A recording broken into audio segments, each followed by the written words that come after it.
പരിശുദ്ധ അമ്മയ്ക്കും ഈശോപ്പനും ഒരായിരം നന്ദി. എൻ്റെ പേര് ബീന ബിനു. ഞാൻ ചങ്ങനാശ്ശേരി സെൻറ്റ് തോമസ് ചർച്ചിൽ നിന്ന് വരുന്നു. ഞാൻ കഴിഞ്ഞ 22 വർഷമായി ഗൾഫിലാണ്. ഫുജറ എന്ന സ്ഥലത്തു നിന്നാണ്. അവിടെ സ്റ്റാഫ് നഴ്സായിട്ട് വർക്ക് ചെയ്യുകയാണ്. ഫാമിലിയായിട്ട് ഞങ്ങൾ അവിടെയാണ്. മോനൊരു 2 വർഷം മുന്നേ ഡിഗ്രിക്കായിട്ട് ഇവിടെ വന്നു. മോള് +2 കഴിഞ്ഞപ്പോൾ ഇപ്പോൾ ഞാനും മോളും വന്നു. ഇന്നലെ ഉച്ച കഴിഞ്ഞാണ് ഞങ്ങളെല്ലാവരും വരുന്നത്. ശരിക്കും ഞങ്ങളുടെ പെട്ടി പോലും പൊട്ടിച്ചിട്ടില്ല. ഫസ്റ്റ് അമ്മയുടെ അടുത്ത് വന്നിട്ട് ഈ മെയ് മാസം തന്നെ എനിക്ക് അമ്മയുടെ സന്നിധിയിൽ നിന്ന് സാക്ഷ്യം പറയാമെന്നുള്ളത് വലിയ ആഗ്രഹമായിരുന്നു. അതിനനുവദിച്ച അമ്മയ്ക്കും ഈശോപ്പനും ഒരായിരം നന്ദി. ഞാൻ ശരിക്കും ആലപ്പുഴ 10-ാം പീസ് ഇടവകയാണ്. ഞങ്ങളിപ്പോൾ സെറ്റിലാണ് ചങ്ങനാശ്ശേരി. കൃപാസനത്തെക്കുറിച്ച് ഒത്തിരി കേട്ടിട്ടുണ്ട്. പക്ഷേ ഞാൻ വന്നത് കഴിഞ്ഞ വർഷം ഒക്ടോബർ 7-ാം തീയതി 2025 ഞാൻ ഇങ്ങോട്ട് കടന്നു വരുന്നത്. അപ്പോൾ ഇതിനു മുന്നേ തന്നെ പ്രാർത്ഥനയിലൊന്നും ഒട്ടും കുറവ് വരുത്തിയിട്ടില്ല. നല്ലതായിട്ട് പ്രാർത്ഥിക്കുകയാണ്. വിശുദ്ധ കുർബാനയ്ക്ക് എന്ന് പോകുന്ന ആളായിരുന്നു. ഗൾഫിലാണേലും അതൊക്കെ എനിക്ക് ക്രമീകരിച്ച് തന്നിട്ടുണ്ട്. ഞങ്ങൾ എല്ലാ ദിവസവും 5:30 വെളുപ്പിനെ പോവും. പോയതിന് ശേഷം ഹസ്ബൻഡിനും വർക്ക് ഫ്രം ഹോമാണ് മെയിൻലി. അതുകൊണ്ട് പള്ളി പോകുന്നതിന് കുഴപ്പമൊന്നും ഉണ്ടായില്ല. അത് വലിയ ആഗ്രഹമായിരുന്നു ഞങ്ങൾക്ക് അങ്ങനെ പോകണമെന്നുള്ളത്. അത് നമ്മുടെ ഈശോയ്ക്ക് വേണ്ടി ആഗ്രഹിക്കുമ്പോൾ ഈശോ അത് ക്രമീകരിച്ച് തരും. അതനുസരിച്ച് എല്ലാ ദിവസവും 5:30 പള്ളി പോവും. വൈകുന്നേരം വന്നതിന് ശേഷം എനിക്ക് ഫ്ലെക്സിബിൾ ടൈമുണ്ട് 7 to 8. അപ്പോൾ ഈ സമയത്ത് എനിക്ക് സൈൻ ചെയ്താൽ മതി. ഞാൻ ഹോസ്പിറ്റലല്ല, സോഷ്യൽ സർവീസ് ഡിപ്പാർട്ട്മെൻറ്റാണ്, ഗവൺമെൻറ് സർവീസിലാണ് വർക്ക് ചെയ്തത്. അപ്പം എനിക്ക് ഉച്ചവരെ ഡ്യൂട്ടി ഉള്ളൂ. വീക്കിലി 3 days അവധിയാണ്. അപ്പോൾ അങ്ങനെ ദൈവം എല്ലാം ക്രമീകരിച്ച് വന്നു. അപ്പം കൃപാസനത്തിലേക്ക് കടന്നു വരാൻ ഉണ്ടായ കാര്യം, അപ്പം ഞാൻ ഇവിടെ തന്നെ ആലപ്പുഴ തന്നെയുള്ള ഒരു മാതാവിൻ്റെ തന്നെ ഒരു പള്ളിയുമായിട്ട് വളരെ അടുത്ത് പ്രവർത്തിക്കുന്ന വ്യക്തിയാണ്. അവിടുത്തെ അച്ഛനുമായിട്ട് നല്ല പേഴ്സണലി നല്ല ബന്ധമാണ്. അപ്പോൾ അവിടെ മാതാവ്, ഇവിടെയും മാതാവ്. അപ്പം പിന്നെ ഞാൻ പ്രാർത്ഥിക്കുന്നുണ്ട്. എല്ലാ കാര്യങ്ങളും ദൈവം ഒന്നിനും കുറവ് വരുത്തിയിട്ടില്ല. കൃപാസനത്തിലേക്ക് കടന്നു വരുന്നത് എന്തെങ്കിലുമൊക്കെ ബ്ലോക്ക് ആയിരിക്കുന്നവരല്ലേ. എന്നെ സംബന്ധിച്ച് എനിക്ക് ഒന്നിനും ബ്ലോക്കില്ല. ദൈവം അനുഗ്രഹിച്ച് നല്ല സാലറി ഉണ്ട്, നല്ല ജീവിതാന്തരീക്ഷം, നല്ല ജീവിത പങ്കാളി, നല്ല മക്കൾ, പിന്നെ കുഴപ്പമില്ല, അങ്ങനെ പോകുന്നു. പക്ഷേ അങ്ങനെ എല്ലാ കാര്യങ്ങളും ബ്ലോക്കായിട്ടിരിക്കുമ്പോൾ നമ്മളിലേക്ക് തുറക്കുന്ന ഒരു ഓപ്പണിംഗ് ആണ് ശരിക്കും കൃപാസനം. അപ്പോൾ എനിക്ക് എൻ്റെ ജീവിതത്തിൽ അങ്ങനെയൊന്നും ഉണ്ടായി. കാരണം ഞങ്ങൾ 2023 ഒരു ഭവന പണി ഏൽപ്പിച്ചിരുന്നു. അന്ന് ഞങ്ങൾ അങ്കമാലിലാണ്. അവിടെയായിരുന്നു ഞങ്ങളുടെ കുടുംബം. അമ്മ മരിച്ചതിന് ശേഷമാണ് ഞങ്ങൾ ചങ്ങനാശ്ശേരി സെറ്റ് ആവണത്. അപ്പോൾ അവിടെ അന്ന് കുറച്ച് സ്ഥലം ഉണ്ടായിരുന്നു, കുടുംബ വീടല്ലാതെ. അപ്പോൾ അവിടെ സ്ഥലം പോകുന്നില്ല. അപ്പോൾ അവിടെ ഒരു വീട് പണിതിട്ട് സ്ഥലം കൊടുക്കാമെന്ന് വിചാരിച്ചു. അങ്ങനെ ഞങ്ങളൊരു കോൺട്രാക്ടർ ബേസിൽ 8 മാസത്തെ കോൺട്രാക്ടറിനാണ് ഞങ്ങൾ ഏൽപ്പിച്ചത്. പക്ഷേ 8 മാസമെന്നല്ല, 3 വർഷം കഴിഞ്ഞിട്ടും ആദ്യത്തെ ഫസ്റ്റ് 3 മാസം സ്ട്രക്ചർ വർക്ക് ഫാസ്റ്റായിട്ട് പോയി. പിന്നെ ഞങ്ങൾ പൈസ അങ്ങോട്ട് അയച്ചു കൊടുക്കുന്നുണ്ടായിരുന്നു. പൈസ അയച്ചു കൊടുക്കുന്നുണ്ട്. പക്ഷേ ഞങ്ങളുടെ പൈസ പോയത് ഞങ്ങളുടെ സൈറ്റിലേക്കല്ല, വേറെ സൈറ്റിലായിട്ടാണ് പോയത്. പക്ഷേ എൻ്റെ ഹസ്ബൻഡ് ഞങ്ങൾക്ക് നല്ല പുള്ളിയോട് നല്ല ട്രസ്റ്റായിരുന്നു. അങ്ങനെ നമ്മൾ ചീറ്റ് ചെയ്യത്തില്ലെന്ന് വിചാരിച്ചു. പക്ഷേ 1 വർഷം 2 വർഷമൊക്കെ ആയി പറഞ്ഞു ഞങ്ങൾ പോകാമെന്ന് പറഞ്ഞു. പിന്നെ ഞങ്ങളങ്ങനെ എല്ലാവരും പറഞ്ഞു കേസിന് പോകണം. അത് പറഞ്ഞു. പക്ഷേ ഞങ്ങൾ വചനം പറഞ്ഞ് പ്രാർത്ഥിച്ചതിന് ശേഷമാണ് നമ്മൾ കൊടുത്തത്. അപ്പോൾ ഞാൻ ഈശോയോട് പറയും, ഈശോ ഞാൻ നിന്നെ ഏൽപ്പിച്ചത്, ഞാൻ മറ്റുള്ളവരിലല്ലേ ഏൽപ്പിച്ചത്. പക്ഷേ എന്ത് തന്നെയാലും അത് ബ്ലോക്കായിപ്പോയി. പിന്നെ അവസാനമൊക്കെ പുള്ളിയിൽ നിന്ന് ഒരു റെസ്പോണ്ടും ഇല്ല. നോക്കണം, ഞങ്ങൾക്ക് ഇവിടെ ആരും നോക്കാനും ഇല്ല. അങ്ങനെ ഞങ്ങൾ ഇവിടെ വന്നു, കൃപാസനത്തിൽ വന്നു. അപ്പോൾ ഞാൻ പറഞ്ഞു എനിക്ക് മാതാവ് തോന്നി കൃപാസനത്തിൽ പോകണമെന്ന് തന്നെ. അങ്ങനെ ഞാൻ കൃപാസനത്തിൽ വന്നു. ഈ ഒക്ടോബർ 2025 ഒക്ടോബർ 7-ാം തീയതിയാണ് ഞാനിവിടെ വരുന്നത്. നെക്സ്റ്റ് ഡേ അപ്പോൾ മോൻ ഇവിടെ ഉണ്ട്. ഹസ്ബൻഡും മോളും ഗൾഫിൽ തന്നെയായിരുന്നു. ഞാനിവിടെ വന്നു, ഉടമ്പടി എടുത്തു. നേർച്ച വസ്തുവായിട്ട് നെക്സ്റ്റ് ഡേ ഞാനും മോനും ഞങ്ങൾ ഭവനം പണിയുന്ന സ്ഥലത്ത് പോയി. ഞങ്ങളവിടെ എന്നിട്ട് വീടിൻ്റെ അകത്ത് അപ്പം സ്ട്രക്ചർ വർക്ക് മാത്രമേ നടന്നിട്ടുള്ളൂ. അത് പായൽ പിടിച്ചു, വൈറ്റ് വാഷൊക്കെ ചെയ്ത് മൊത്തം പായൽ പിടിച്ചിട്ടുണ്ടായിരുന്നു. ഈ ഒരു അവസ്ഥയാണ്. കാരണം പാമ്പും അടുത്ത ആളുകൾക്ക് അവരുടെ ഒരു ബുദ്ധിമുട്ട് കൊണ്ടാണ് ഞങ്ങൾക്ക് ഭയങ്കര ടെൻഷനായത്. കാരണം നിയർ ബൈ ആളുകളൊക്കെ പറഞ്ഞു പാമ്പ് കയറുന്നു. കാരണം അത്യാവശ്യം നല്ല വീടായിരുന്നു. പക്ഷേ ഈ അവസ്ഥയിലായപ്പോഴത്തേക്ക് എല്ലാവരും പറഞ്ഞു, നെയ്ബേഴ്സൊക്കെ പറഞ്ഞു പാമ്പ് കയറുകയാണ്, നിങ്ങൾ എങ്ങനെയെങ്കിലും ഇത് തീർക്കുക. പക്ഷെ ഇയാൾ വരുമെന്ന് പറഞ്ഞിരുന്നു.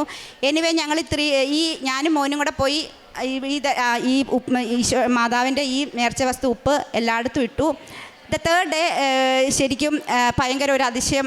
അത് അമ്മ ഇടപെട്ടുകൊണ്ട് മാത്രം, അമ്മയുടെ മാധ്യസ്ഥം കൊണ്ട് മാത്രം ഞങ്ങൾക്ക് തന്നെ പൈസ, കാരണം ഞങ്ങൾ ലോണൊന്നും എടുത്തിട്ടുണ്ടായില്ല, ഞങ്ങളുടെ തന്നെ പൈസ കൊണ്ടാണ് ഇത്രയും പണി കഴിച്ചത്. അപ്പം പിന്നെ കുറേ ചീറ്റിങ് ചെയ്തു. അപ്പോൾ പിന്നെ ഞങ്ങളുടെ ഫണ്ടിൽ പൈസയില്ല. പക്ഷേ അത് തമ്പരാൻ തന്നെ ക്രമീകരിച്ച് തന്നു. ഞങ്ങളുടെ തന്നെ പൈസ കൊണ്ട് തന്നെ ഞങ്ങളിത് കംപ്ലീറ്റ് ചെയ്തു. പിന്നെ ആദ്യമൊന്നും ഇദ്ദേഹത്തിൻ്റെ ഒരു റെസ്പോണ്ടും ഇല്ല. പക്ഷേ പിന്നെ ഇപ്പം നല്ല റെസ്പോണ്ടുണ്ട്. ഞങ്ങളുടെ പൈസ തരുമെന്നാണ് പറയുന്നത്. അപ്പോൾ ഇത് മാതാവിൻ്റെ വലിയൊരു ഇടപെടൽ കൊണ്ട് മാത്രം സംഭവിച്ചതാണ്. ഞാൻ മാതാവിനും ഈശോയ്ക്കും 1000 നന്ദി പറയുന്നു. പിന്നെ അടുത്തത്, എനിക്ക് വലിയൊരു ആഗ്രഹമായിരുന്നു. ഞാൻ അവിടെ നേഴ്സസ് മിനിസ്ട്രി എന്ന് പറഞ്ഞ നേഴ്സുമാർക്ക് ഒരു മിനിസ്ട്രി ഉണ്ട്. അപ്പോൾ അതിൽ ഞാൻ പ്രവർത്തിക്കുന്ന പറഞ്ഞാൽ അതിലൊരു ഫൈനാൻഷ്യൽ കൈകാര്യം ചെയ്ത് അതിൽ ഇൻ്റർസെഷൻ പ്രയറൊക്കെ ആയിട്ട് പോകുന്ന ആളാണ്. അപ്പോൾ എനിക്ക് വലിയ ആഗ്രഹമായിരുന്നു വചനം പഠിക്കണം, വചനം പങ്കുവയ്ക്കണം, ഈശോയെ കൊടുക്കണം. അത് ഭയങ്കര ആഗ്രഹമായിരുന്നു. ഞാൻ ശരിക്കും നാട്ടിൽ വെച്ചിട്ട് ഡെയിലി പള്ളി പോകാത്ത ആളായിരുന്നു. പക്ഷേ അവിടെ ചെന്ന് നേഴ്സസ് മിനിസ്ട്രി വന്നപ്പം ഇങ്ങനെ പ്രാർത്ഥിക്കാനൊക്കെ പഠിച്ചു. പക്ഷേ വചനം പഠിക്കണം, വചനം പറയണമെന്നുള്ള എൻ്റെ വലിയൊരു ആഗ്രഹമായിരുന്നു. അപ്പം ഞാൻ ഈ ഉടമ്പടി എടുക്കുന്നതിൻ്റെ ഒരാഴ്ച മുന്നേ ഇവിടെ വന്ന് അമ്മയുടെ ഒരു ചികിത്സയ്ക്കായിട്ട് വന്നതാണ്. തിരിച്ച് വന്നപ്പം ഇവർ ഈ ബൈബിൾ സ്റ്റഡിയുടെ രജിസ്ട്രേഷൻ സ്റ്റോപ്പ് ആക്കിയായിരുന്നു. അപ്പം ഞാൻ എൻ്റെ ഫ്രണ്ട്സിനോട് പറഞ്ഞടി അത് ബ്ലോക്കായി, ഇനി നിനക്ക് എടുക്കാൻ പറ്റുമല്ലോ. അപ്പോൾ എനിക്ക് next batch after 3 months next batch ഉണ്ട്, അപ്പോൾ അതിലെടുക്കാമെന്ന് പറഞ്ഞു. എന്നാലും എനിക്കൊരു വിഷമമുണ്ട്. പക്ഷേ ഞാൻ ആ വ്യക്തിയെ ഡയറക്റ്റ് വിളിച്ച് പറഞ്ഞില്ല ചേച്ചി പറ്റില്ല, ഓൾറെഡി ഞങ്ങളെല്ലാം ക്ലോസ് ആക്കി ചേച്ചി, ഫുള്ള് നെറ്റ്വർക്ക് ഒരു ബാച്ചിൽ 2000 ആളുകളൊക്കെ ഉണ്ട്, അപ്പോൾ അതെല്ലാം ചെയ്ത് ചേച്ചി, എനിക്കിന്ന് ഡബിൾ പണിയാണ്. അപ്പോൾ ഞാൻ പറഞ്ഞു എന്നാൽ ഓക്കെ എന്ന് പറഞ്ഞു. പക്ഷേ നെക്സ്റ്റ് ഡേ ഒരു ഏർലി മോർണിംഗ് ഒരു 4:30 ആയപ്പം ഈ രജിസ്റ്റർ ചെയ്യുന്ന ആളെന്നെ വിളിച്ചിട്ട് പറഞ്ഞു, ചേച്ചി എനിക്കറിയില്ല, ചേച്ചിയോട് സംസാരിച്ചതിന് ശേഷം എനിക്ക് ഭയങ്കര ടെൻഷൻ, പരിശുദ്ധാത്മാവ് എന്നോട് ചേച്ചി കൊടുക്കണമെന്ന് പറയുകയാണ്. അങ്ങനെ അതുകൊണ്ട് ഞാൻ ചേച്ചിയെ രജിസ്റ്റർ ചെയ്യുകയാണെന്ന് പറഞ്ഞു. അത് മാതാവിൻ്റെ ഒരു ഇടപെടലാണ്. കാരണം ഒരിക്കലും അങ്ങനെ സംഭവിക്കത്തില്ല. അവിടെ ഫുള്ള് രജിസ്ട്രേഷൻ ക്ലോസ് ആയിട്ട് എനിക്ക് വേണ്ടി ഓപ്പൺ ചെയ്ത് പരിശുദ്ധമ്മ തന്നാണ്. ഞാനത് സ്ഥിരീകരിക്കുന്നത് അത് അമ്മയുടെ ഇടപെടൽ കൊണ്ടാണെന്ന് 100% ഞാൻ സ്ഥിരീകരിക്കുന്നതിൻ്റെ കാരണം എൻ്റെ ഫെസിലിറ്റേറ്റർ, അപ്പം ഞങ്ങൾ ബൈബിൾ സ്റ്റഡി കഴിഞ്ഞിട്ട് ഈ നോട്ട്സ് സെൻഡ് ചെയ്യണം. അപ്പം ഞാൻ നോട്ട്സ് സെൻഡ് ചെയ്തപ്പം എൻ്റെ ഫെസിലിറ്റേറ്റർ എൻ്റെ വാട്സപ്പ് സ്റ്റാറ്റസും എൻ്റെ ഒന്നാണ്, കൃപാസന മാതാവ്. അപ്പോൾ ആ USA ബ്രദർ, USA IT എഞ്ചിനീയറാണ്. ആ ബ്രദർ ഈ കൃപാസനത്തിന് അമ്മയുടെ അതേ ഒരു ഇവിടെ വന്ന് ഉടമ്പടി എടുത്ത് പോയ ഒരാളാണ്. അപ്പോൾ അത് അമ്മയുടെ ഒരു ഇടപെടല്ലാതെ പിന്നെ എന്താണ്. പിന്നെ അത് കഴിഞ്ഞ ശേഷം പിന്നെ പ്രാർത്ഥിക്കുമെന്ന് പറഞ്ഞാലും നമുക്ക് ശരിക്കും ഉടമ്പടി വന്നതിന് ശേഷമാണ് നമുക്ക് ടൈമിങ്ങിന് ഭയങ്കര ഒരു ക്രമീകരണമാണ് ഈ ഉടമ്പടി. ഞാൻ ഏർലി മോർണിംഗ് പ്രാർത്ഥിക്കുന്ന വ്യക്തിയാണ്. പക്ഷേ ഈ ഒരു ഇതിലേക്ക് വന്നപ്പം ഒരു 46 ക്ലാസ് ആയപ്പം എന്നെ അതിൽ നിന്ന് ഒരു പടിയിലേക്ക് ഉയർത്തി. കാരണം എന്നെ ഫെസിലിറ്റേറ്ററാക്കി. അത് ഞാൻ എൻ്റെ സ്വപ്നത്തിൽ പോലും വരുത്തില്ല. കാരണം എൻ്റെ ഫെസിലിറ്റേറ്ററിൽ മിനിസ്റ്റേഴ്സ് ഉണ്ട്, എൻജിനീയേഴ്സ് ഉണ്ട്, അങ്ങനെ ജീസസ് യൂത്തിൽ പ്രവർത്തിക്കുന്ന ഒത്തിരി പേരുണ്ട്. ഇത് ഞാനൊരു കഴിവില്ലാത്ത ആളാണ്.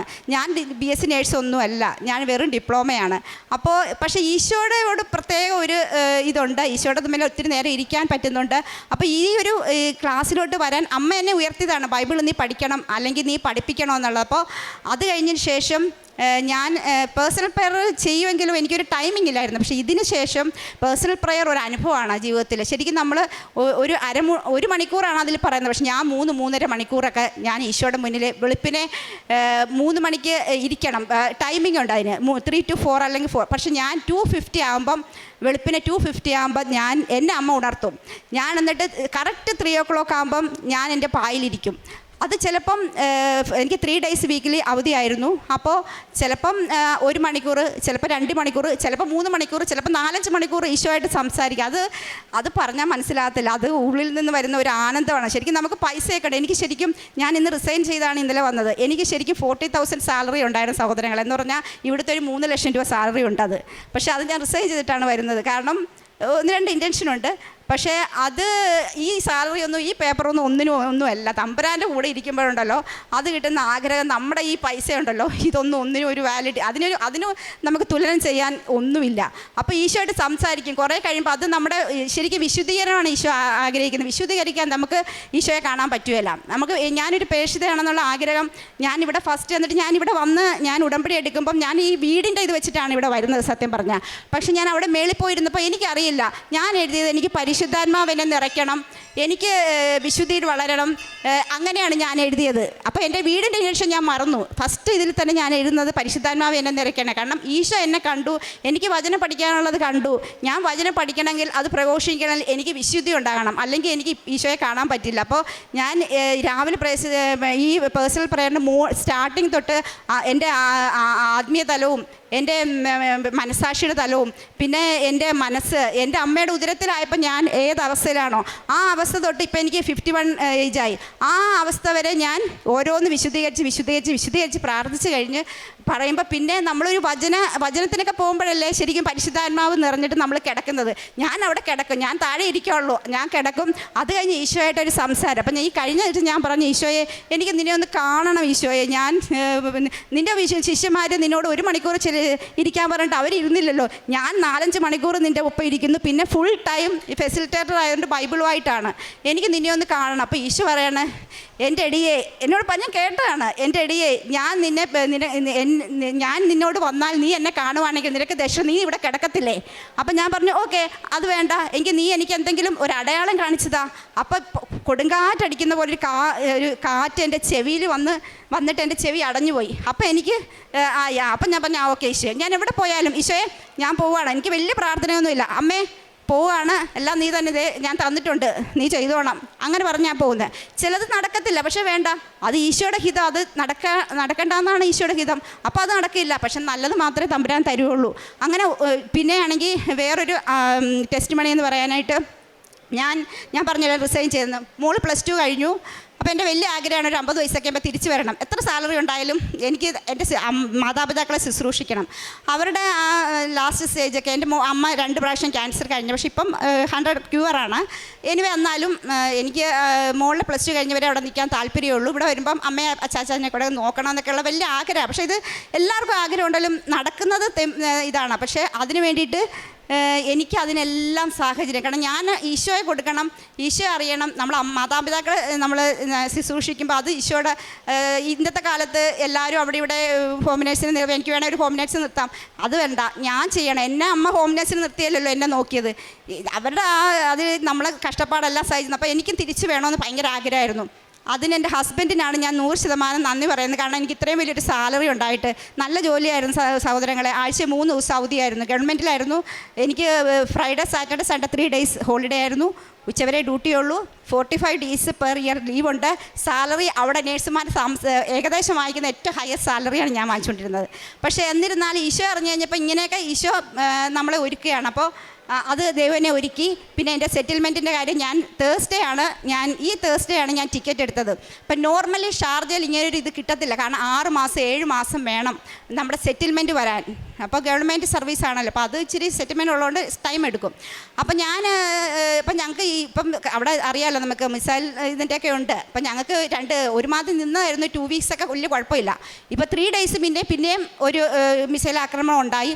അപ്പോൾ എൻ്റെ ഫ്രണ്ട്സൊക്കെ പറഞ്ഞിട്ട്, നീ പൊക്കോ, കൊച്ചിന് ഇവിടെ അഡ്മിഷൻ എടുക്കണം, മോൾ +2 കഴിഞ്ഞ് ഡിഗ്രിക്ക് ഇവിടെ എടുക്കണം, അപ്പം നീ ബ്ലോക്കായി, ഫ്ലൈറ്റ് ക്യാൻസലായി, പിന്നെ നിൻ്റെ പോക്ക് ഇതാവും. അപ്പം ഞങ്ങൾ അതുവരെ സെറ്റിൽമെൻറ്റ് പ്രശ്നം, ടിക്കറ്റും ഭയങ്കര ഹൈ ആയിരുന്നു. അപ്പോൾ എടുക്കാമെന്ന് പറഞ്ഞിരുന്നു. പക്ഷേ തേഴ്സ്ഡേ ആയപ്പോൾ ഇങ്ങനെ അതിന് മുന്നത്തെ ദിവസം ഇങ്ങനെ മിസ്സേജ് ആയപ്പോൾ തേഴ്സ്ഡേ ആയപ്പോൾ ഞാൻ ബിച്ചറോട് പറഞ്ഞു, നമുക്ക് ടിക്കറ്റ് എടുത്തേക്കാം, സെറ്റിൽമെൻറ്റ് അത് തമ്പുരാൻ ആ സമയത്ത് നമ്മുടെ ക്രെഡിറ്റ് ആയിക്കോളും, എനിക്ക് ഇവിടെ നാട്ടിൽ നിന്നായാലും അത് ഫോർവേഡ് ചെയ്യാം. അങ്ങനെ വിചാരിച്ചു. അങ്ങനെ തേഴ്സ്ഡേ ഞാൻ പേഴ്സണൽ പ്രയറിന് ഞാൻ ഇങ്ങനെ ഇച്ചിരി ഒരു വിഷമം, ഈശോയെ ഞാൻ പോവാണ്, ബാക്കിയുള്ള ദിനം. അപ്പം എനിക്കൊരു വചനം ഈശോ തരികയാണ്, ഞാൻ നിന്നെ അനാഥയായി വിടുകയില്ലെന്ന്. അത് ശരിക്കും ഞങ്ങൾ എന്നിട്ട് ബുധനാഴ്ചയാണ്. വ്യാഴാഴ്ചയായപ്പം ഞാൻ അങ്ങനെ ഓഫീസിൽ പോയി ബൈ പറയാനായിട്ട്, എനിക്ക് ശരിക്കും ഭയങ്കര വിഷമമെന്ന് പറഞ്ഞാൽ അറബികളാണെങ്കിലും എന്നോട് ഫ്രണ്ട്ലി ആണ്. അവർ എന്നെ തോളി കൈയിട്ട്, എനിക്കറിയത്തില്ല, എന്നെ അത്ര സ്നേഹമാണ്. അപ്പം ഞാൻ ഒരു 40 ദിവസം എനിക്ക് ബാലൻസ് ലീവ് എടുത്തപ്പം എന്നിട്ടും അവരെ നീ തിരിച്ചു വാ എന്ന് പറഞ്ഞ് എന്നെ വിളിക്കുവാണ്. ശരിക്കും നോക്കണം, അറബികളുടെ ഒരു സ്നേഹമാണ്. അപ്പോൾ അവർ തിരിച്ചു വാടി, നീ ജോയിൻ ചെയ്യും. അപ്പം ഞാൻ പറഞ്ഞില്ലടി, ഞാൻ ഇങ്ങനെ അമ്മളെ നിനക്കറിയാമല്ലോ. അങ്ങനെ പക്ഷേ ഞാൻ എന്നിട്ട് ഞങ്ങൾ വ്യാഴാഴ്ച ടിക്കറ്റ് എടുത്തു, ബുധനാഴ്ച ടിക്കറ്റ് എടുത്തു. വ്യാഴാഴ്ച എൻ്റെ ഫുൾ എമൗണ്ടും ഇത് സാലറി ക്രെഡിറ്റ് ആയി എൻ്റെ അക്കൗണ്ടിൽ. ഞങ്ങൾ ഞെട്ടിപ്പോയി, കാരണം ഇത് സംഭവിക്കത്തില്ല. ഷാർജ 6-7 മാസമൊക്കെ എടുക്കും ഇത് സെറ്റിൽമെൻറ്റ് വരാൻ. അത് വേറൊരു കാര്യം വെച്ചാൽ, അത് കിട്ടിയെന്ന് പറഞ്ഞാൽ ഞങ്ങളുടെ expectation, beyond our expectation, means ഞങ്ങളുടെ പ്രതീക്ഷയ്ക്കാൾ ഇരട്ടിയാണ് വന്നത്. ഞങ്ങൾക്ക് വിശ്വസിക്കാൻ പറ്റില്ല സത്യം, ഞങ്ങൾ അത്രയൊന്നും പ്രതീക്ഷിച്ചില്ല. പക്ഷേ ഇത് തമ്പുരാൻ തന്നതാണ്. കാരണം എനിക്ക് ഇവിടുത്തെ ടെസ്റ്റ് മണി ഞാൻ കേൾക്കുന്നുണ്ട്, പക്ഷേ എന്നാലും എന്നെ ഏറ്റവും ടച്ച് ചെയ്ത ടെസ്റ്റ് മണി എന്ന് പറഞ്ഞാൽ ഒരു ബ്രദർ, ഞാൻ പേര് ഓർക്കുന്നില്ല, ബ്രദർ പറഞ്ഞു, പറഞ്ഞു, ഈശോ ഞാൻ എന്നും രാവിലെ എഴുന്നേൽക്കുമ്പോൾ ഞാൻ പ്രാർത്ഥിക്കുന്നത് നിനക്ക് വേണ്ടി ഒരു പുണ്യപ്രവൃത്തി ഒരു ദിവസം ചെയ്യാൻ പറ്റണം. ഇതെന്നെ ഭയങ്കര സ്ട്രൈക്ക് ചെയ്തു. അപ്പോൾ ഞാനും പ്രാർത്ഥിക്കുമായിരുന്നു, ഈശോയെ എനിക്കും ഇതുപോലെ വേണം, ഈ ബ്രദർ പറഞ്ഞ പോലെ ഒരു ദിവസം നിനക്ക് വേണ്ടി ഒരു പുണ്യപ്രവൃത്തി ചെയ്യാൻ പറ്റണം. അപ്പോൾ ഓരോ ദിവസം ചെയ്യാൻ തരും. ഇപ്പം നമ്മൾ ഭയങ്കര ക്രൈസിസ് അല്ല, ചിലർക്ക് ഫുഡില്ല, അപ്പോൾ അവർക്ക് ഫുഡ് കൊണ്ട് കൊടുക്കും, ചിലർക്ക് പൈസ ഇല്ല, അവർക്ക് പൈസ കൊടുക്കും. അപ്പം പക്ഷേ ലാസ്റ്റ് ഞങ്ങളുടെ കയ്യിൽ ഏകദേശം തീരാറായി, കാരണം ഇങ്ങോട്ട് ഫണ്ടൊക്കെ അഴിച്ചു കഴിഞ്ഞ് പിന്നെ ഒന്നുമില്ല. അപ്പോൾ ഞാൻ പറഞ്ഞു, ഈശോ ഇനി ഒത്തിരി പേര് തരുന്നുണ്ട്, ഇതിനെങ്കിലും കൈ പൈസയും വെച്ച് തരണം, എന്നാലേ എനിക്ക് കൊടുക്കാൻ പറ്റുള്ളൂ. അതാണ് എനിക്ക് വെച്ച് തന്നത് സെറ്റിൽമെൻറ്റിലൂടെ. Praise the Lord.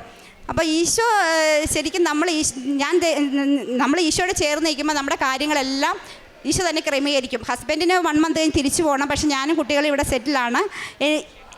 പിന്നെ സുഗന്ധാഭിഷ. അപ്പം ഞാൻ പറഞ്ഞല്ലോ, എൻ്റെ ഏറ്റവും വലിയ ആഗ്രഹമാണ് എനിക്ക് വചനം പഠിക്കണമെന്നുള്ളത്. അപ്പം ഞാൻ ഓഫീസിൽ ഇരുന്നാലും ഞാൻ ഇത് കഴിയുമ്പോഴത്തേക്ക്, എൻ്റെ പണിയെല്ലാം കഴിയുമ്പോഴത്തേക്ക് ഞാൻ ബൈബിൾ എടുക്കും, നോട്ട്സ് എഴുതും. ഞാൻ പറഞ്ഞല്ലോ ഞാൻ ഫെസിലിറ്റേറ്ററാണ്, നോട്ട്സ് എഴുതും.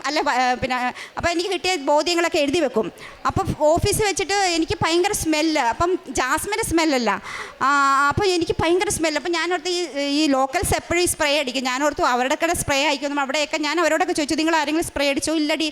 അപ്പോൾ നോക്കുമ്പം അതല്ല. പക്ഷേ എനിക്ക് അന്നേരം ഒരു ബോധ്യം കിട്ടിയില്ല. അത് കഴിഞ്ഞ് ഞാൻ വീട്ടിൽ വന്നപ്പം വണ്ടി വന്നപ്പോഴേക്ക് സ്മെല്ലുണ്ട്, പക്ഷേ ഞാൻ അങ്ങോട്ട് പറയുന്നില്ല. പക്ഷേ വീട്ടിൽ വന്നതിന് ശേഷം എനിക്ക് ഭയങ്കര ദാഹമാണ്, വചനം എഴുതുക, സമയമില്ല. എൻ്റെ കുക്കിങ്ങൊക്കെ പെട്ടെന്ന് തീർത്തിട്ട് പെട്ടെന്ന് എനിക്ക് ബൈബിൾ എടുക്കണോ എഴുതണം. ചിലപ്പം ഇവർ ബെഡ്റൂം 2 ഉണ്ട്, പക്ഷേ ഞാൻ ഹോളും കഴിഞ്ഞിട്ട് ഞാൻ ചിലപ്പോൾ കിച്ചണിൽ ഇരുന്ന് വെളുപ്പിന് 3 മണിക്കൊക്കെ ഇരുന്ന് എഴുതിയിട്ടുണ്ട്. കാരണം എനിക്കത് എഴുതി തീർക്കണം, ഒരു നോട്ട്സ് വന്നാൽ എഴുതി തീർക്കണം, ഭയങ്കര ഒരു ആഗ്രഹമാണ്. അങ്ങനെ ഞാൻ പിന്നെ വീട്ടിൽ വന്ന് ഞാൻ എൻ്റെ റൂമിൽ ഇരുന്ന് വചനം എഴുതിക്കൊണ്ടിരിക്കുമായിരുന്നു. അപ്പം ഹസ്ബൻഡ് പറഞ്ഞിട്ട് നല്ല സ്മെല്ല്. അപ്പം ഞാൻ സ്ഥിരീകരിച്ചു, ഹസ്ബൻഡിന് കിട്ടി നല്ല സ്മെല്ല്. ഇത് ജാസ്മിനല്ല, ഇത് നമ്മുടെ കുന്തിരിക്കമല്ല, പക്ഷെ വേറൊരു സുഗന്ധാഭിഷേകം എന്ന് പറഞ്ഞാൽ അത് ശരിക്കും അനുഭവിച്ചാൽ പറഞ്ഞത്. അപ്പോൾ എൻ്റെ മോള് നെക്സ്റ്റ് റൂമിൽ ഇരുന്ന് പഠിക്കുമായിരുന്നു. അവളും വന്ന് അമ്മയുടെ റൂമിൽ നല്ല ഒരു നല്ല സ്മെല്ലമ്മ. അപ്പം ഞാൻ പറഞ്ഞു, അത് അമ്മ പറഞ്ഞു, നമ്മൾ ശരിക്കും ആദ്യമൊക്കെ ഞാൻ കുറേ കൊന്ത ചെല്ലുന്ന കൂട്ടത്തിലായിരുന്നു. പക്ഷേ അമ്മ പറഞ്ഞ എന്താ, ഈശോ പറഞ്ഞ പോലെ ചെയ്യാൻ. അപ്പം ഈശോ ആണല്ലോ, വചനം എന്താ, വചനം ദൈവമല്ലേ. അപ്പം ഈശോയെ ഞാൻ കൂടുതൽ വെച്ചപ്പം അമ്മയുടെ ഒരു പ്രസൻസ്, അതാണ് ശരിക്കും, അത് എൻ്റെ ജീവിതത്തിൽ വലിയൊരു അനുഭവമാണ്. അങ്ങനെ ഈശോ ഒത്തിരി അനുഗ്രഹങ്ങൾ തന്നു, എനിക്ക് വേണ്ടതെല്ലാം തന്നു. ഞാൻ എൻ്റെ സാലറി മാത്രം ഫോക്കസ് ചെയ്ത് അവിടെ നിൽക്കുവാണെങ്കിൽ ചിലപ്പം ഒത്തിരി നന്മകൾ എനിക്ക് ചെയ്യാൻ പറ്റുമല്ല. ചിലപ്പോൾ എൻ്റെ പേരൻസ് അവരുടെ ലാസ്റ്റ് ചെയ്തപ്പോൾ എനിക്കുണ്ടാവത്തില്ല. പക്ഷേ ഞാൻ പൈസ നോക്കുന്നില്ല, ഞാനിങ്ങ് പോന്നു. പിന്നെ ഇവിടെ വന്ന് ഇനി എനിക്ക് ഒരാഗ്രഹമുള്ളൂ ജീവിതത്തിൽ വന്ന്, ഞാൻ അവിടെ ഫ്രൈഡേ മോർണിംഗ്, ഞങ്ങൾക്ക് ഫ്രൈഡേ അവധിയാണ്. മോർണിംഗ് ഞാൻ മാസിന് 5:30 പോകും. 5 to 5:30 കഴിഞ്ഞ് 6 o'clock മാസ് കഴിഞ്ഞ് ഒരു 12 വരെ ചിലപ്പം അങ്ങനെ 4-5 മണിക്കൂർ അഡോറേഷൻ ഇന്ന് പ്രാർത്ഥിക്കുന്നതാണ്. ചിലപ്പം അവിടെ 3000-4000 പേര് വരും, പക്ഷേ ഞങ്ങൾ 1-2 പേരെ അഡോറേഷൻ ഉണ്ടാകാറുള്ളൂ. അതിലൊരു വ്യക്തിയായിട്ട് ഈശോ ഉയർത്തി. അപ്പോൾ ഇവിടെ വന്നാലും എനിക്ക് ഈശോയെ ഈ ഫ്രൈഡേ എന്നുള്ള ദിവസം ഫാസ്റ്റിംഗ് ആൻഡ് പ്രയർ ഞാൻ മാറ്റിവെച്ചു. അപ്പോൾ അത് ഇവിടെ ഒന്ന് കണ്ടിന്യൂ ചെയ്യണം. പിന്നെ അടുത്തത് എൻ്റെ കുഞ്ഞുങ്ങൾക്ക് വേണ്ടി ഏഷ്യ 51:21 ഞാൻ പ്രാർത്ഥിക്കുന്നുണ്ട്. അത് യേശു അരുൾ ചെയ്യുന്നു. അത് വചനം ഈശോ കുഞ്ഞുങ്ങൾക്ക് വേണ്ടിയുള്ളൊരു വചനമാണ്, ഏഷ്യ 59:21. അപ്പോൾ അത് ചേർത്ത് വെച്ച് ഞാൻ നിന്നോട് അരുൾ ചെയ്യുന്നുണ്ട്. എന്താണ്, എൻ്റെ പൂർവികരെ 3 പൂർവികരെ അനുഗ്രഹിക്കുന്നൊരു വചനമാണ്. അപ്പോൾ അത് പറഞ്ഞ് ഈശോ മക്കൾ വിശുദ്ധരായി വളരണം, അത് മാത്രമേ ഉള്ളൂ ഇപ്പോൾ ആഗ്രഹം. ബാക്കിയൊക്കെ തമ്പുരാൻ എനിക്ക് തന്നിട്ടുണ്ട്. എനിക്ക് പെൻഷൻ സ്കീം വരെ ഞാൻ എടുത്തിട്ടാണ് വരുന്നത്. ഇതൊന്നും ആരും ചെയ്യാത്തതാണ്, പക്ഷേ ഇതൊക്കെ തമ്പുരാൻ എന്നെ ഒരുക്കിയതാണ്. ഇപ്പം എൻ്റെ മരണം വരെയുള്ള പെൻഷൻ സ്കീം വരെ തമ്പുരാൻ റെഡിയാക്കിയിട്ടാണ് എന്നെ ഇങ്ങോട്ട് വിടുന്നത്. പിന്നെ പ്രേക്ഷിത വേല എന്ന് പറഞ്ഞു കഴിഞ്ഞാൽ പത്രം കൊടുക്കും. ആദ്യമൊക്കെ പിന്നെ കൊടുക്കാൻ ഇച്ചിരി മടിയായിരുന്നു, എനിക്കല്ല ഹസ്ബൻഡിന്. അപ്പോൾ പക്ഷേ പിന്നീട് നമുക്കൊരു ദാഹമാണ്. ഞങ്ങൾക്ക് ശരിക്കും പള്ളിയുടെ അവിടെ കുറേ പേര് കൊടുക്കുന്നുണ്ട്. ചില പത്രങ്ങളൊക്കെ കാണുമ്പോൾ വിഷമം വരും, അവർ പള്ളിയുടെ അവിടെ വെച്ചിട്ട് പോകും. അങ്ങനെയുള്ള പത്രങ്ങൾ എടുത്തിട്ട് നമ്മൾ വേറെ കൊടുക്കും. പിന്നെ അവിടെ ഫ്ലാറ്റുകളിൽ കൊണ്ടുപോയി കൊടുക്കാറുണ്ട്. പിന്നെ ഒത്തിരി പേർക്ക് സൗഖ്യം പ്രാർത്ഥിച്ചിട്ട് ഒത്തിരി ശുശ്രൂഷ സൗഖ്യം കിട്ടിയിട്ടുണ്ട്. അതൊന്നും ഞാൻ പറയുന്നില്ല, അവരൊന്നും ഇവിടെ ഇല്ല. അതുകൊണ്ട് പിന്നെ കാരുണ്യ പ്രവർത്തനങ്ങൾ ഇതിനു മുന്നേ ഒത്തിരി കാരുണ്യ പ്രവർത്തി ചെയ്യാൻ തമ്പുരാൻ അനുവദിച്ചിട്ടുണ്ട്. പിന്നെ ഇപ്പോഴും ചെയ്യുന്നു, ഇനിയും ചെയ്യണമെന്നാണ് ആഗ്രഹം. എന്നെ ഇത്രത്തോളം വളർത്തി, ഇത്രത്തോളം അനുഗ്രഹങ്ങൾ അനുദിനം എൻ്റെ ജീവിതത്തിൽ ഞാൻ ചോദിക്കുന്ന മുന്നേ തന്നെ എല്ലാം അറിഞ്ഞ് എനിക്ക് തന്നെ എൻ്റെ ഈശോപ്പനും പരിശുദ്ധ അമ്മയ്ക്കും ഈ എല്ലാവരുടെ മുന്നിൽ വെച്ച് ഞാൻ നന്ദി പറയുന്നു, സാക്ഷ്യപ്പെടുത്തുന്നു. Thank you. നിയമാവർത്തന പുസ്തകം 4-ാം അധ്യായം 7-ാം തിരുവചനം അരുളി ചെയ്യുന്നു, നാം വിളിക്കുമ്പോഴൊക്കെ നമ്മുടെ ദൈവമായ കർത്താവ് നമുക്ക് സമീപസ്ഥനായിരിക്കുന്നത് പോലെ ദൈവം ഇത്ര അടുത്തുള്ള വേറെ ഏത് ശ്രേഷ്ഠ ജനതയാണുള്ളത്. ബിനുവും കുടുംബവും തങ്ങളുടെ മക്കളുമൊത്ത് അമ്മ പ്രത്യക്ഷപ്പെട്ട അൾത്താരയിൽ സാക്ഷ്യം പങ്കുവയ്ക്കുകയാണ്. തങ്ങളുടെ ഒരു ഭവന നിർമ്മാണവുമായിട്ട് ബന്ധപ്പെട്ടാണ് ഉടമ്പടി എടുക്കുന്നത്. മാതാവിൽ വിശ്വാസമില്ലാത്തവരോ പ്രാർത്ഥനയില്ലാത്തവരോ ഒന്നുമായിരുന്നില്ല. ദിവസവും പള്ളിയിൽ പോകുന്ന കുടുംബം, കൊന്ത പ്രാർത്ഥിക്കുന്നവർ, എല്ലായിടത്തും മാതാവല്ലേ ഉള്ളത്, പിന്നെ കൃപാസനത്തിൽ എന്തിനു വരണം? ആ ഒരു ചിന്ത മാത്രമേ ഇവർക്കുണ്ടായിരുന്നുള്ളൂ. അതാണ് ബീന നമ്മോട് പറഞ്ഞത്. എന്നാൽ കൃപാസനത്തിൽ തന്നെ വരണം, അത് കൃപാസനത്തിൽ പ്രത്യക്ഷപ്പെട്ട പരിശുദ്ധ അമ്മയ്ക്ക് നിർബന്ധമാണ്. കൃപാസനത്തിലെ ഉടമ്പടിയുടെ പ്രത്യേകത അതാണ്. സമയ ചുരുക്കം. It is not by merit but by grace. അതുപോലെ അമ്മയുടെ സാന്നിധ്യം, സുഗന്ധ അഭിഷേകം, ഇതൊക്കെ തന്ന് അമ്മ നമ്മെ ഈശോയിലേക്ക് കൂടുതൽ അടുപ്പിക്കും. തങ്ങളുടെ ഭവന നിർമ്മാണം 8 മാസം കൊണ്ട് പൂർത്തിയാക്കാം എന്ന് കോൺട്രാക്ടർ പറഞ്ഞിട്ട് 3 വർഷമായിട്ടും പൂർത്തിയാക്കാൻ സാധിച്ചില്ല. അത് അങ്ങനെ പൊട്ടിപ്പൊളിഞ്ഞ് പായലും പിടിച്ച് കിടക്കുന്ന ഒരവസ്ഥയിൽ കോൺട്രാക്ടറെ വിളിച്ചിട്ട് അദ്ദേഹം പ്രതികരിക്കുന്നില്ല. അപ്പോഴാണ് കൃപാസനത്തിൽ വന്ന് ഉടമ്പടി എടുത്ത് നേർച്ച വസ്തുക്കളുമായിട്ട് പണി തീരാത്ത ആ ഭവനത്തിലേക്ക് പോകുന്നു. പിന്നീട് 4 മാസം കൊണ്ട് അതിസുന്ദരമായ ഒരു ഭവനം അവർക്ക് തയ്യാറാവുകയാണ്. വീണ്ടും എങ്ങനെ തൻ്റെ ജീവിതത്തിൽ വചനം പഠിക്കാനുള്ള ദാഹം, ആ ദാഹത്തിൽ എങ്ങനെ ആ മകൾക്ക് തൻ്റെ ജോലി തന്നെ വേണ്ട എന്ന് വയ്ക്കുന്നു.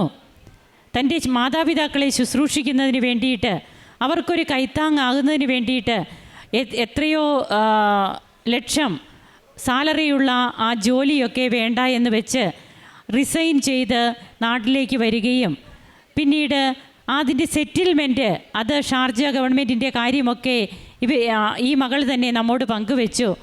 ഏകദേശം 6 മാസമെങ്കിലും കുറഞ്ഞതെടുക്കും. എന്നാൽ തങ്ങൾ പോലും പ്രതീക്ഷിക്കാത്ത രീതിയിൽ സെറ്റിൽമെൻറ്റൊക്കെ ക്ലിയറായി, ഇരട്ടി തങ്ങൾ പ്രതീക്ഷിക്കാത്ത സാലറിയുമൊക്കെ തനിക്ക് സെറ്റിൽമെൻറ്റിലൂടെ ലഭിച്ചു. അങ്ങനെ ഇന്ന് അമ്മയുടെ തിരുനടയിൽ വന്ന ഈ മെയ് മാസം തന്നെ സാക്ഷ്യം പറയണം എന്നുള്ളൊരാഗ്രഹം, അതെല്ലാം പരിശുദ്ധ അമ്മ സാധിച്ചു കൊടുക്കുന്നു. സുഗന്ധ അഭിഷേകമായിട്ട് അമ്മ കൂടെയുണ്ട്. ഈശോ തന്നോട് സംസാരിക്കുന്നതായിട്ട് ഈ മകൾക്ക് അനുഭവപ്പെടുന്നു. അങ്ങനെ തൻ്റെ കാരുണ്യ പ്രവർത്തനങ്ങൾ, പ്രേക്ഷിത പ്രവർത്തനം, അതിന് കുടുംബം ഒന്നിച്ച് നിൽക്കുകയാണ് ഇതെല്ലാം ചെയ്യുവാൻ.